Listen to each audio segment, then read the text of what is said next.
Hello students, I hope you all are fine and well. Now be ready for an English grammar. Today we are going to start our new topic and that is simple future tense. अब हम simple future tense देख रहे हैं, वो हम extra tense देख रहे हैं. उसकी एक्सरसाइज हमारे ग्रामर बुक में नहीं है, पर हमने सिंपल प्रेजेंट टेंस और सिंपल पास्ट टेंस देख लिए हैं. इसलिए now we will start simple future tense. Let's ready for it. First of all, we see the definition of the simple future tense. So, what is the future tense? The future tense is a verb tense used to talk about something that will happen or will be true in the future. अब future tense हमें कोई भी future की action दिखाने के लिए हम use करते हैं कि जिसके बारे में हम बात कर रहे हैं वो बनने वाला है या जो फ्यूचर है उसमें सच होने वाला है. For example, he'll be there soon, यानी कि वो जल्द यहाँ होगा. I'll give you a call, मैं तुम्हें एक कॉल दूंगा. What will you do, तुम क्या करने वाले हो. It will be sunny tomorrow, etc. यहाँ पर डेफिनेशन और एग्ज़ाम्पल दिए गए हैं जो आपको हमारी जो एक्स्ट्रा आपकी ग्रामर की बुक है ना, होमवर्क की, उसमें ये लिख देना है. क्योंकि सिंपल फ्यूचर टेंस हमारी एक्सरसाइज नहीं है, पर हाँ एग्ज़ाम में ज़रूर आएगा, इसलिए आपको कंपलसरी इसे नोट डाउन कर लेना है. Now we will see the structure of simple future tense. First of all we see the positive form, then negative and after that question form. First is positive form. तो positive form में क्या होता है, subject फिर helping verb. जब simple future tense या कोई भी फ्यूचर टेंस होता है उसमें आता है विल और पीछे आएगा V1 और उसके पीछे आपको पता है आता है ऑब्जेक्ट और अदर वर्ड्स. तो देखिए किस तरह सेंटेंस बनते हैं. जैसे कि यहाँ पर देखिए सब्जेक्ट सारे दिए गए हैं प्लस हेल्पिंग वर्ब और प्लस हमारा मेन वर्ब. तो यहाँ पर आई हो अगर सब्जेक्ट तो सेंटेंस किस तरह बनता है सिंपल फ्यूचर टेंस का, आई विल स्टार्ट. यू हो सब्जेक्ट तो यू विल स्टार्ट. ही हो तो ही विल स्टार्ट. शी हो तो शी विल स्टार्ट. ईट हो तो इट विल स्टार्ट. नीचे भी एक एग्जाम्पल दिया गया है, आई विल कम बैक.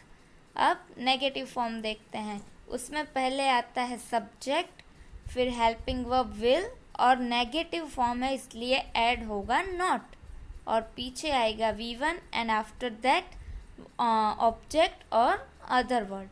तो देखिए अगर आई के अकॉर्डिंग नेगेटिव सेंटेंस हो तो किस तरह होगा, आई फिर हेल्पिंग वर्ब आएगा विल और नेगेटिव है इसलिए नॉट.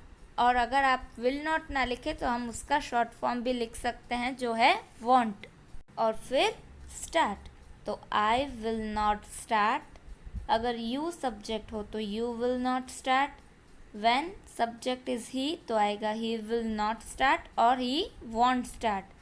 शी हो तो भी will not start, she want start. इस तरह बनेगा. नीचे भी एक एग्जाम्पल है, आई विल नॉट कम बैक और ब्रैकेट में दिया गया है वॉन्ट.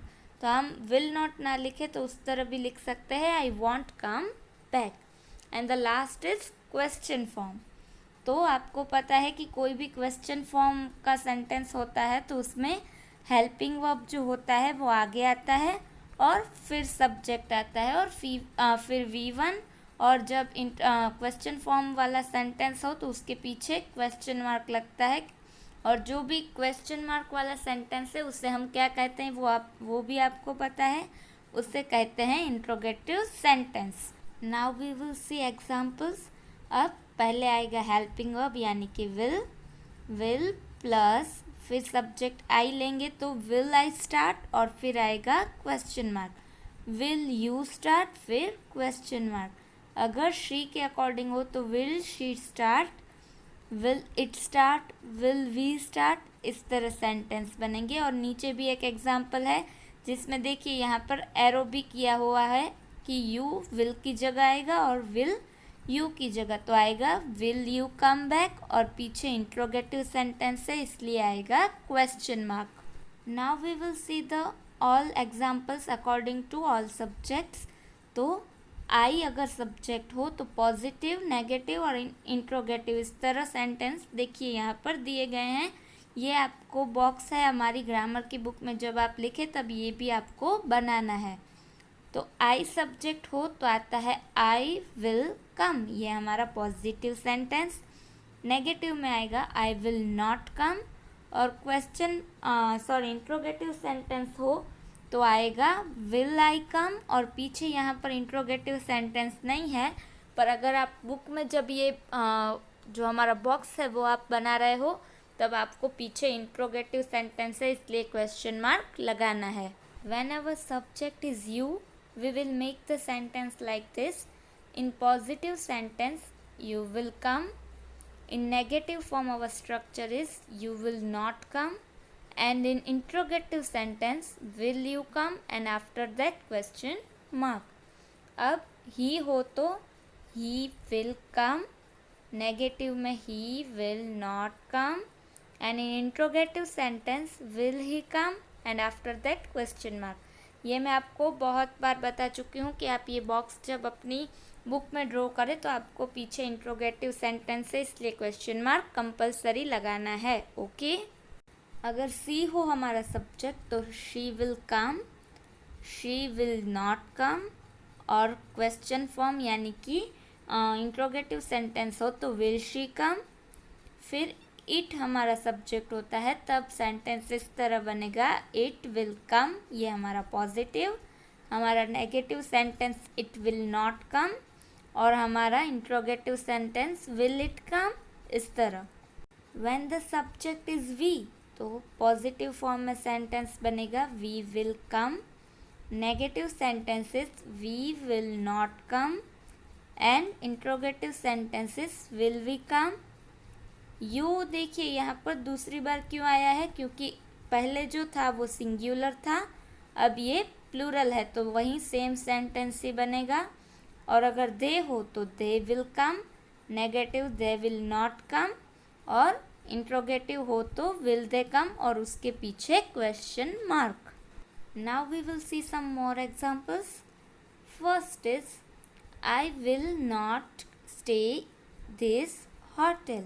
अब देखिए यहाँ पर ब्रैकेट में है वॉन्ट, क्योंकि वो विल नॉट का शॉर्ट फॉर्म है। I want stay this hotel, मैं इस होटल में स्टे नहीं करूँगा। अब देखिए आई हमारा सब्जेक्ट है, विल हमारा हेल्पिंग वर्ब, और नेगेटिव सेंटेंस है इसलिए नॉट। फिर स्टे हमारा मेन वर्ब, और पीछे आता है ऑब्जेक्ट या other word. Second is your mother will love you for ever. हम आपकी जो माँ है वो आपको ऑलवेज प्यार करेगी।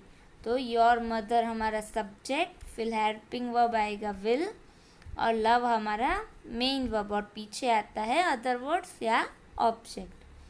Third one is will you wait for me, मतलब कि तुम मेरा इंतज़ार करोगे। Fourth one is will she do it again. अब देखिए ये दोनों इंट्रोगेटिव सेंटेंस थे, इसलिए इसमें हेल्पिंग वर्ब आगे आया, फिर सब्जेक्ट, फिर मेन वर्ब, और फिर अदर वर्ड या object. And the last one is we will see better days, हम अच्छे दिन देखेंगे। तो अगेन देखिए पॉजिटिव सेंटेंस है, इसलिए subject plus helping verb plus main verb और पीछे अदर वर्ड्स है। आज हमने जो सिंपल फ्यूचर टेंस की एक्सप्लेनेशन देखी है वो आप अपनी ग्रामर बुक में नोट कर लीजिएगा। नेक्स्ट वीडियो में मिलेंगे, तब नया टॉपिक देखेंगे। तब तक स्टे हैप्पी, स्टे हेल्दी।